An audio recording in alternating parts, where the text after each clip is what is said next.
V kategoriji MX65 je slavil Luka Milec, dan kasneje pa je v MX Openu obetavno začel večkratni državni prvak Sašo Kragelj, saj je v prvi vožnji vodil od starta do cilja in za seboj pustil ostalih 26 tekmovalcev.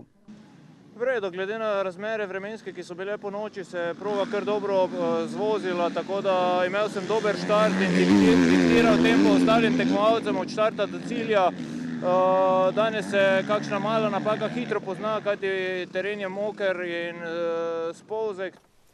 Druga vožnja je bila zanj precej manj srečna, saj zaradi padca na startu, ko se je na motorju uničil izpuh, vožnje ni mogel nadaljevati.